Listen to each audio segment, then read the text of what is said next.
아멘.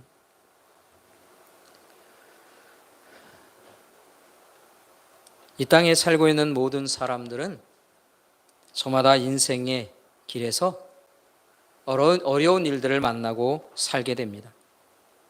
이런 삶의 어려움이라고 하는 것에서 제외되는 사람은 없습니다. 물론 그리스도인들도 예외는 아닙니다. 저마다 어려운 일들을 경험하며 가지고 그렇게 우리가 살아간다 하는 것입니다. 그런데요, 이 그리스도인들이 이런 인생의 어려움을 만나게 되면 고민하는 것이 아니라 먼저 그 마음속에 일어나는 것이 있는데 그것은 바로 혼란이라고 하는 것입니다. 혼란스러운 일을 겪게 된다는 것이. 왜 그럴까요? 왜 그리스도인들은 어려운 일을 만나게 될 때 혼란한 마음이 생기게 될까 하는 것입니다. 그것은요, 그리스도인들은 하나님으로 인하여서 살려 합니다. 이 하나님으로 인하여 살려고 하는 것은 이 하나님 때문에 어려운 일을 만나지 않게 될 것이다, 그렇게 기대하고 살기 때문에 그런 것입니다.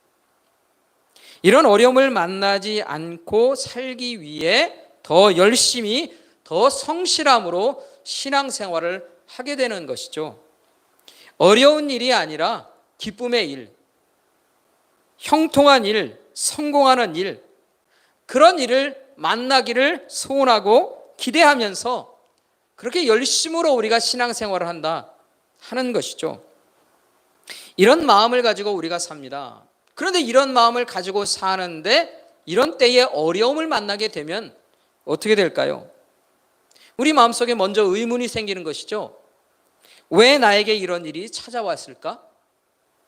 왜 하나님을 섬기며 사는 일인데 성공한 인생, 복된 인생이 아니라 왜 실패한 인생 같은 그런 모습이 나의 인생일까?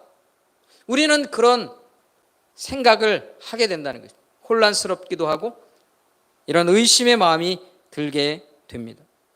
이런 인생의 질문, 우리 신앙의 질문들, 이런 질문들이 연결되어서 결국 이런 생각에 이를 때도 있습니다. 하나님이 안 계신 거 아닐까?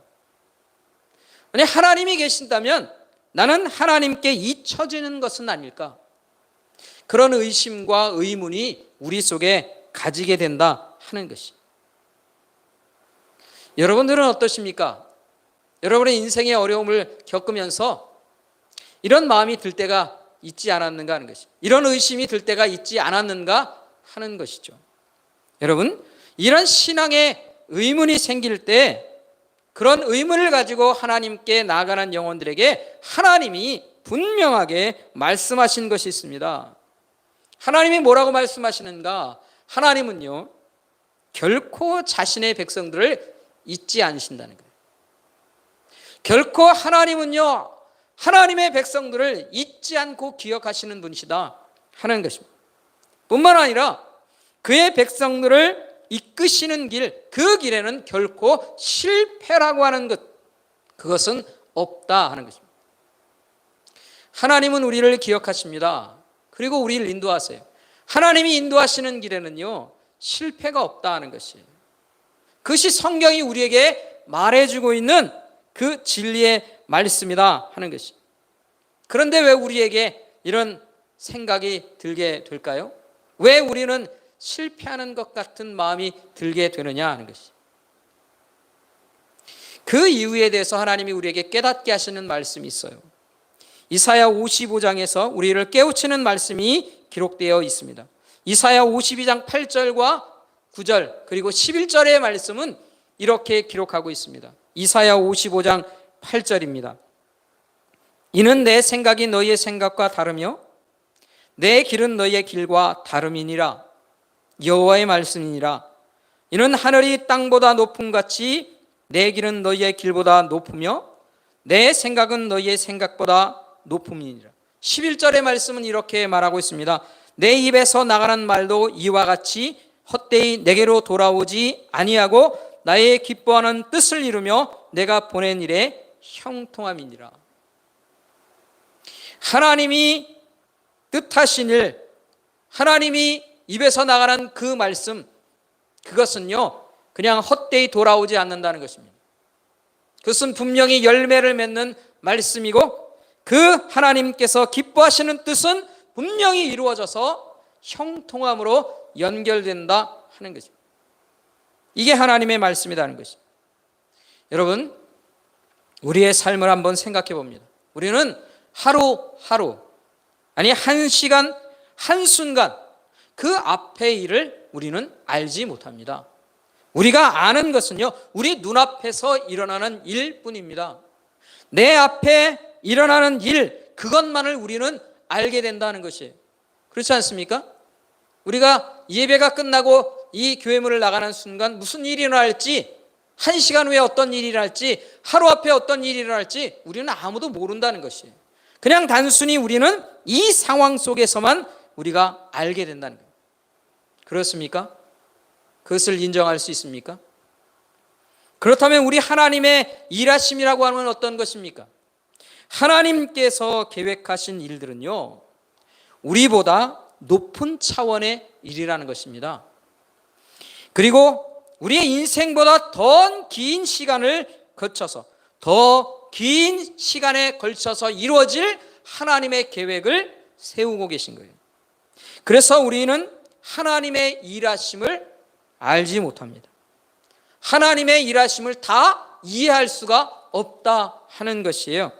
그런 우리가 하나님의 일하심을 알지도 못하면서 우리 스스로 판단하는 것이죠. 우리 스스로 판단합니다. 내가 잊혀졌다, 그렇게 생각합니다. 내가 실패했다, 그렇게 판단한다는 것이죠. 이런 생각들을 가지고 때로 나의 길을 포기하고 하나님의 길을 포기하기도 하는 것이죠. 어리석은 것이다 하는 것이죠. 사랑하는 성도 여러분, 우리는요, 이 하나님의 말씀의 의미가 무엇인지를 우리는 알아야 합니다. 하나님께서는요, 우리보다 더 높은 곳에서 길을 만드시는 분이시다는 겁니다. 하나님은 우리보다 더 높은 차원에서 우리의 인생을 이끌고 계시는 줄 믿습니다. 우리를 이끌어 가시는 길이 어떤 길입니까? 우리의 인생의 길은 실패하지 않도록, 우리의 인생이 잊혀지지 않도록 하나님께서 그런 계획과 그런 뜻을 가지고 우리를 이끌어 가십니다. 그게 우리의 인생이다 하는 것이에요. 우리 하나님의 백성들의 삶이라고 하는 것은 그런 것입니다. 그래서 하나님이 우리를 부르시고 우리를 기억하시고 우리 안에서 계속해서 일하시며 우리에게 은혜를 베풀어 주시는 것입니다. 이 믿음으로 하나님 앞에 서는 저와 여러분이 될 수 있기를 간절히 소원합니다. 소원합니다. 이 믿음 앞에 굳게 서시길 바랍니다. 하나님의 사람이 있죠. 하나님의 사람, 이 요셉에게도 어려운 일이 찾아왔습니다. 모함을 받고 감옥 속에 갇히는 그런 인생의 어려운 때를 만나게 되었습니다. 이 감옥 속에서 갇혀 있을 때에 술 맡은 관원장, 그 바로 왕의 술을 맡았던 이 관원장을 만나게 되었고 그의 꿈을 해석해 준 일이 있었습니다. 그리고 이 술 맡은 관원장에게 부탁을 했죠. 나를 잊지 말고 기억해 달라 부탁을 했습니다. 그런데 이 술 맡은 관원장은 요셉을 잃어버렸습니다. 요셉이 잊혀진 사람이 되었다 하는 것이에요. 그런데요, 그로부터 2년이 지난 후에 애굽 왕 바로가 어느 날 꿈을 꾸게 된 거예요. 그것도 2번씩이나 비슷한 꿈을 겹쳐서 꾸게 된 것이죠. 2번씩이나 비슷한 꿈을 꾸게 되었습니다. 여러분, 2번씩이나 비슷한 꿈을 같이 겹쳐서 꾸게 되면 이 꿈이 어떤 꿈이 되는 것입니까? 이 꿈은요, 분명한 꿈, 너무나도 분명한 꿈이 되는 거예요. 이 바로가 너무나도 분명한 꿈을 꾸었다는 것입니다. 여러분, 내가 꿈을 꾸는 것을 원해서 꾸는 사람이 있습니까? 그런 사람은 없죠. 내가 원하지도 않는데 우리가 꾸게 되는 것이 꿈이에요. 그런데 이 원하지도 않는 꿈을 반복해서 꾼다는 것, 그게 무슨 말입니까? 누군가 나에게 꿈을 꾸게 한 거예요. 그리고 그 꿈을 기억하게 하는 거죠. 분명히 기억하라고 꿈꾸게 했다 이 말이에요. 그런 거 아닙니까? 그렇다면 누가 이 꿈을 꾸게 했을까요? 누가 이 꿈을 꾸게 했느냐? 왜 이 꿈을 꾸게 했느냐? 이 꿈의 의미가 뭐냐 하는 것입니다. 여러분, 그렇지 않겠습니까? 내가 어느 날 꿈을 꿨는데 두 번을 똑같이 꿈을 꾸는 거예요. 그러면 이건 무엇을 기억하라고 꾸는 꿈입니까? 그것을 의심하고 또 생각하지 않겠어요? 이게 무슨 꿈일까? 여러분, 이게 바로 바로의 꿈이었다는 거예요. 꿈을 꾼 바로는요, 이 꿈을 꿨는데 이 꿈에 대해서 아는 게 전혀 없어요. 주변 사람들도 바로에게 이 꿈이 무슨 꿈인지를 해석해 주는 사람이 아무도 없다는 거예요. 그래서 난리가 났죠. 왕인데 아무도 나에게 이 꿈에 대한 명확한 해석을 해줄 수 없다. 그런데 분명한 꿈이다 하는 것이죠. 그래서 난리가 난 것입니다. 8절의 말씀은 이렇게 말합니다. 이 41장 8절입니다. 아침에 그의 마음이 번민하여 사람을 보내어 애굽의 점술가와 현인들을 모두 불러 그들에게 그의 꿈을 말하였으나 그것을 바로에게 해석하는 자가 없었더라. 애굽 왕 바로가요, 번민하게 되었다는 거예요. 이 번민이라고 하는 말, 번민하게 되었다라고 하는 말을 원어상의 의미의 단어로 해석해 보면 심리적으로 심한 압박감에 갖게 되었다, 그런 말이에요. 여러분, 이 애굽 왕의 바로입니다. 이 바로가 심한 압박감을 갖게 되었다는 게 뭡니까? 왕이 압박감을 가지고 산다는 거예요. 이게 얼마나 심각한 일입니까?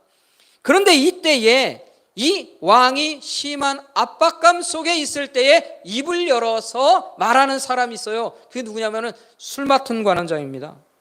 이 술 맡은 관원장이 한 사람을 기억해냅니다. 그게 바로 요셉이에요. 요셉을 기억합니다. 여러분, 요셉은요 2년 동안이나 잊혀진 사람이었어요. 여러분, 2년 동안 잊혀졌다는 게 무슨 말입니까? 예? 2년 동안 잊혀졌다는 것은요, 이 술 맡은 관원장에게 요셉은 사실은 더 이상 필요 없는 사람이래요. 필요치 않은 사람이에요. 내 삶을 2년 동안 사는데 조금도 필요하지 않은 사람이 요셉이란 말이에요. 그러니까 2년 동안 잊은 거예요. 그러면 반대로 요셉은 어떤 사람입니까? 이 요셉은요, 술 맡은 관원장이 더 이상 기대할 게 없는 사람이라는 것이에요. 2년 동안 잃어버린 사람이 뭘 나에게 해주겠어? 라고 하는 생각을 한다는, 서로가 기억할 필요도 없고 서로가 기대할 필요도 없었던 관계, 그게 바로 이 술 맡은 관원장과 요셉의 관계예요. 그런데 왜 이때에, 왜 이런 상황 속에서 요셉이 기억되느냐는 거예요. 이게 우연일까요? 아니면 하나님께서 계획하신 일이었을까요? 성경에서는 분명히 우리에게 말합니다. 우연이라고 하는 존재하지 않는다. 하나님께서 계획하시고 운행하시는 이 상황 속에서 결코 우연이란 없다. 성경이 우리에게 그렇게 말하는 것입니다. 결국 2년 동안 잊혀졌던 요셉이 바로 이때에 기억되는 것은 하나님의 분명한 계획 때문이라는 거예요. 성경은 그것을 말해주고 있는 것입니다. 그런데요, 이런 하나님의 계획이라고 하는 것을 더 분명하게 얘기해 주는 것이 뭐냐면 바로 이 꿈에 대한 해석이에요. 32절 말씀에 보면 이렇게 말합니다. 요셉이 말하는 것이죠. 32절입니다. 바로께서 꿈을 2번 겹쳐 꾸신 것은 하나님이 이 일을 정하셨습니다. 하나님이 속히 행하시리라. 이 요셉이 이 꿈을 해석하는 것은 25절 말씀부터 계속되는 것이었어요. 25절 말씀에서 이 꿈에 대한 해석은 뭐냐면 7년 동안 큰 풍년이 있게 된다는 거예요. 그리고 그 이후에 7년 동안 큰 흉년이 들게 된다 하는 것입니다. 이 일은 하나님께서 정하신 일이고 하나님이 이 일을 속히 이루신다는 거예요. 그러니까 먼 이야기가 아니라 바로 이제 시작되는 일이다 하는 것입니다. 그렇기 때문에 이런 하나님의 계획에 따라서 우리는 뭐 해야 된다? 준비해야 한다는 거예요. 그래서 어떻게 준비해야 하느냐 하는 것이 오늘 본문에서 요셉이 얘기하고 있는 것입니다. 준비해야 한다는 거예요. 여러분, 이런 요셉의 해석에서 볼 수 있는 것은 분명한 하나님의 뜻이 정해졌고 그 정해진 일이 속히 이루어지니 그 일에 따라서 너희들이 준비하지 않으면 너희들은 사라지는 존재가 된다는 것이. 그래서 그 구체적인 일들을 얘기하는 것입니다. 여러분, 이런 요셉의 해석이 어떨까요? 그럴듯할까요? 믿을 만한 것입니까?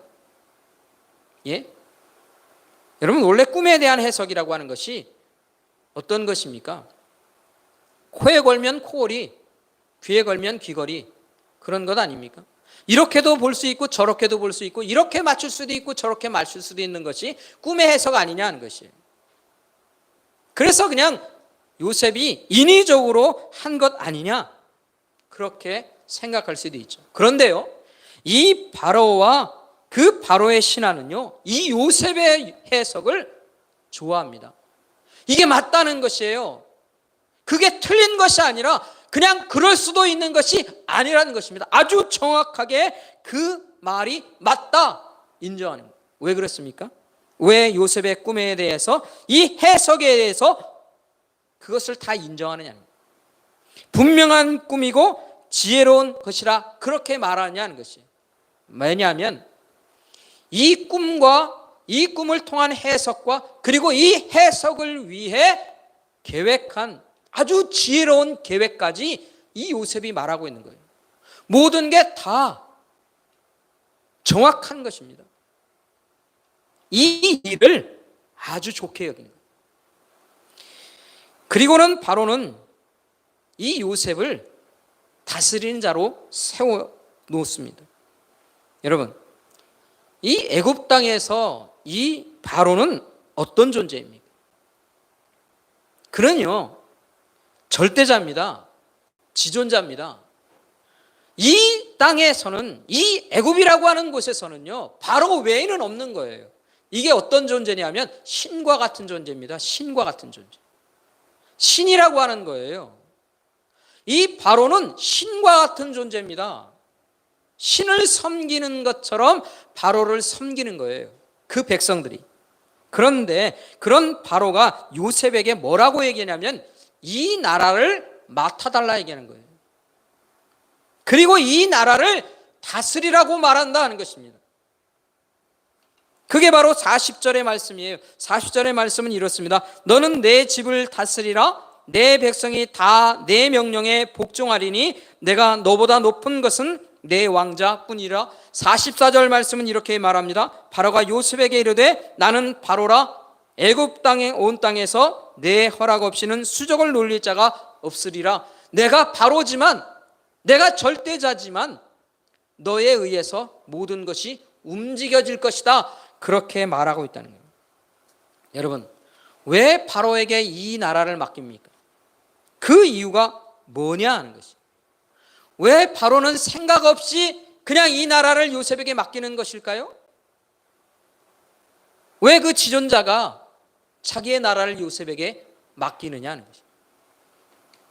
우리 그 이유를 우리 38절과 39절 말씀 우리 같이 한번 읽어보겠습니다. 우리 다 같이 함께 38절과 39절의 말씀 함께 읽어보겠습니다. 다 같이 함께 읽어보겠습니다. 함께 합니다. 바로가 그의 신하들에게 이르되 이와 같이 하나님의 영에 감동된 사람을 우리가 어찌 찾을 수 있으리요 하고 요셉에게 이르되 하나님이 이 모든 것을 내게 보이셨으니 너와 같이 명철하고 지혜 있는 자가 없도다.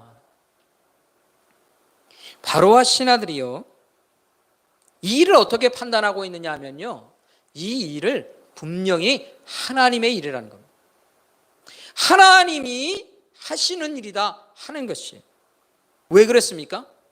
이 일은요, 인간의 일이 아니라고 하는 것을 알아요. 누가 압니까? 바로가 알고 신하들이 알아요. 자기들이 전혀 모르거든요. 무슨 일인지. 분명하게 꿈을 꿨는데 무슨 꿈인지 어떤 의미가 있는지를요, 아는 사람이 아무도 없어요. 그런데 이 요셉은요, 이걸 분명히 안다는 거예요. 그렇다면 이 하나님의 일인데 누가 이 일을 해결하느냐는 거죠. 하나님과 관계된 사람 아니면 해결할 수 없는 것 아니냐? 그러면 누가 하나님과 관계됐느냐? 요셉만큼 관계된 사람이 누가 있느냐는 것이에요. 이 사람은 하나님의 영에 의해서 인도함을 얻었고, 그래서 하나님의 지식을 갖고 자기들에게 말하고 있다는 거예요. 하나님의 사람이라는 것입니다. 결국 하나님께 일이기 때문에 이 요셉에게 맡기는 거예요. 온 나라를 맡기는 겁니다. 자신들이 아니라 하나님이 이 일을 해결해 주셔야 된다는 거예요.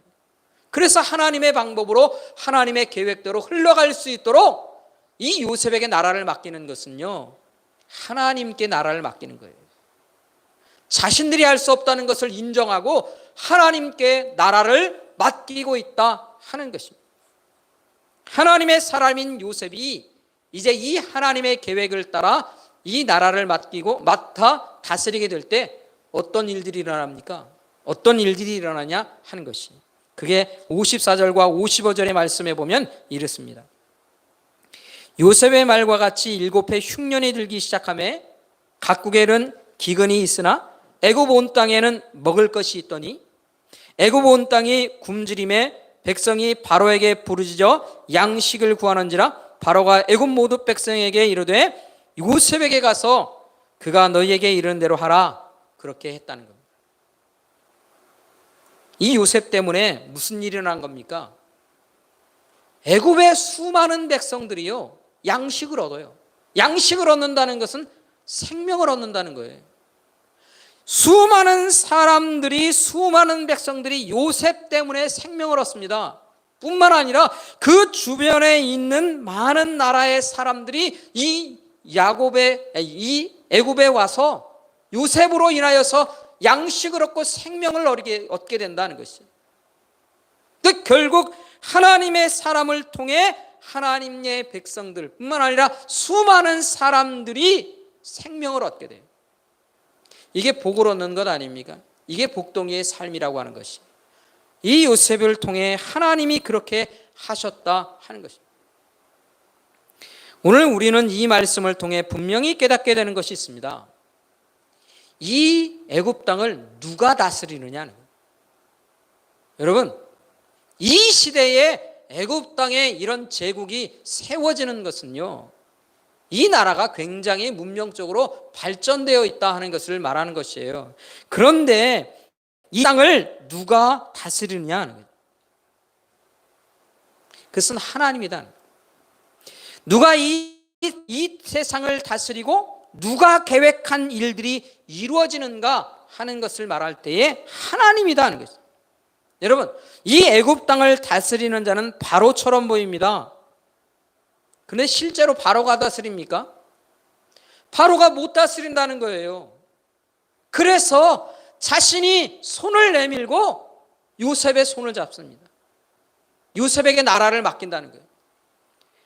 이 하나님께서 통치하시는 일에 그 세상을 맡길 수밖에 없다는 거예요. 왜? 자신의 생명들 때문에. 애굽뿐만 아니라 그 주변의 온 세상을 하나님이 통치하시는 것임을 그들이 인정하는 겁니다. 뿐만 아니라 하나님께서 이 계획하신 일들을 하나님의 때에 이루고 있다는 것이에요. 그게 하나님의 계획이고 하나님의 때라고 하는 것이에요. 그러니까 이 애굽뿐만 아니라 온 세상이 무엇에 의해 움직이고 있는 겁니까?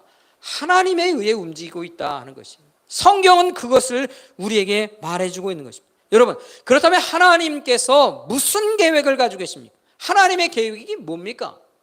하나님의 계획, 그것은요, 애굽을 다스리는 자가 요셉이 되게 하시는 거예요. 그 애굽을 다스리는 자리에 요셉을 세우셨다는 거예요. 그게 하나님의 계획입니다. 왜 요셉을 통치자로 세웁니까? 하나님의 백성, 이제 앞으로 생겨날 그의 백성들을 번성하게 하기 위해 그런 거예요. 그래서 요셉을 그 자리에 그때에 세우신 것입니다. 이게 하나님의 크고 놀라운 계획입니다. 이게 하나님의 큰 그림이라는 거예요. 이런 큰 그림을 가지고 하나님은 계획하신 일을 하나하나 이루십니다. 하나님의 시간에, 하나님의 계획 속에 모든 것이 움직여요. 그러니까 여러분, 결국 어떤 지역이건 어떤 시간이건 그 모든 것들의 주관자는 하나님이 되시는 거예요. 하나님이 다 움직이시는 것이다. 성경은 오늘 우리에게 그렇게 말하고 있다 하는 것입니다. 사랑하는 성도 여러분, 그렇다면 우리가 살고 있는 우리의 삶의 영역은 어떻습니까? 우리가 살고 있는 이 시대는 어떠냐 하는 것입니다. 여러분, 우리가 살고 있는 이 땅 누가 통치하는 것입니까? 여러분, 누가 통치한다고 여러분은 생각하십니까? 세상에 수많은 통치자가 있는 것 같습니다. 그런데 이 세상의 통치자가 참으로 온전한 통치자입니까? 예? 온전한 통치자 같이 보이십니까? 세상을 주관하고 있고 이 땅에 이 지구를 쥐락펴락하는 것 같은 미국의 통치자다, 미국의 지도자다 할지라도 그가 얼마나 부족한 것을 우리는 알지 않습니까? 얼마나 실수가 많은 사람인지 우리는 안다는 것이에요. 러시아가 전쟁을 일으켰습니다. 그 푸틴이 얼마나 부족한 통치자입니까? 얼마나 어리석은 자입니까? 우리가 살고 있는 이 땅의 통치자는 누구입니까? 얼마나 부족한 사람인지를 세상 사람들이 잘 알지 않습니까? 그런 통치자가 진정한 통치자라고 우리가 말할 수 있을까요? 그런 통치자에게 우리의 인생을 맡기며 그렇게 살고 싶으냐 하는 거예요. 그렇게 살 수 없다는 것을 우리는 잘 알지 않습니까? 온 세상의 통치자가 세상을 다스린 것 같지만 이 세상은 하나님의 통치 속에 있는 겁니다. 하나님이 계획하시고 하나님의 뜻하신 일대로 움직여가고 있다 하는 것입니다. 이것을 우리는 믿음의 고백으로 하나님 앞에 고백하며 살아야 합니다. 하나님이 진정한 이 땅의 통치자이십니다. 하나님께서 이 땅의 통치자로 이 땅을 다스리고 계십니다. 하나님이 계획하신 그 시간에 하나님 앞에서 우리는 살아갈 뿐입니다. 우리는 그렇게 고백해야 한다 하는 것입니다. 뿐만 아니라 내 인생을 향하여서도 말해야 합니다. 내 인생을 다스리실 분은 하나님밖에 없습니다. 하나님이 내 인생의 통치자이십니다. 우리는 그것을 인정하고 고백하며 그렇게 살아야 하는 것이에요. 하나님께 내 인생을 다스려 주실 것을 우리는 고백하며 살아야 합니다. 여러분, 하나님께 내 인생을 맡기고 하나님께서 내 인생의 통치자가 되어주시면 어떤 유익이 우리에게 있을까요? 잠언 16장 3절의 말씀은 그래서 우리에게 교훈하고 있는 거예요. 너의 행사를 여호와께 맡기라. 그리하면 내가 경영하는 것이 이루어지리라. 이 말과 같이 하나님께 나의 삶을 맡기라. 그렇게 성경은 우리에게 충고하고 있는 거예요. 여러분, 하나님께 내 인생을 맡길 때 하나님이 내 인생을 다스려 주십니다. 어떻게 다스리십니까? 무엇으로 다스리십니까? 하나님께서 그 능력으로 우리의 인생을 다스려 주시는 거예요. 하나님께서 그 지혜로 우리의 인생길을 인도해 주십니다. 여러분, 부족한 게 있을까요? 부족할까요? 실패할까요? 그런 것이 없는 것임을 우리는 알아야 합니다. 하나님께서 내 인생에 부족함이 없도록 하실 것입니다. 이 믿음을 고백하며 우리가 살아가는 영혼들 되기를 간절히 소원합니다. 하나님께서 우리의 인생을 다스리시면 우리의 인생은 안전해지는 거예요. 여러분, 안전한 것만큼 우리에게 소중한 것이 없는 것을 우리 알지 않습니까? 내 인생의 안전은 하나님께 있습니다. 하나님께 내 인생을 맡기며 살 때 나를 이끌어 어떤 길로 가게 하실까요? 영원한 생명의 길로 나를 인도하신다는 것이에요. 그러하게 우리는 하나님께 우리의 인생을 맡기며 살아야 합니다. 사랑하는 성도 여러분, 오늘도 우리는 하나님 앞에 고백하며 살아야 합니다. 하나님이 나의 왕이 되십니다. 나의 통치자가 되십니다. 내 인생을 다스려 주시고 내 인생을 이끌어 주옵소서. 오직 하나님께만 내 인생 맡기며 살려야 합니다. 지금까지 내가 내 스스로 내 인생을 주관하려 했을 때 우리에게 얻는 게 뭡니까? 후회함과 실패한 것 같은 그런 마음이 들 뿐인 거 아닙니까? 그러나 하나님께서 내 인생의 주관자 되어 주시고 내 인생을 다스려 주시면 그 안에서 우리는 안전하며 만족하며 평안함을 누릴 수 있습니다. 사랑하는 성도 여러분, 다시 한번 하나님이 내 인생의 주인이시고 내 인생을 다스려 주시기를 우리 간절히 소원하며 그렇게 하나님 앞에 살기로 다짐하는 우리가 되길 간절히 원합니다. 그럴 때에 하나님께서 우리에게 참 좋으신 하나님이 되어 주실 것입니다. 이 믿음으로 온전히 하나님 앞에 나아가 내 인생을 맡기며 그렇게 살아가는 저와 여러분 될 수 있기를 우리 주님의 이름으로 간절히 축원합니다. 기도하겠습니다. 하나님, 오늘도 우리를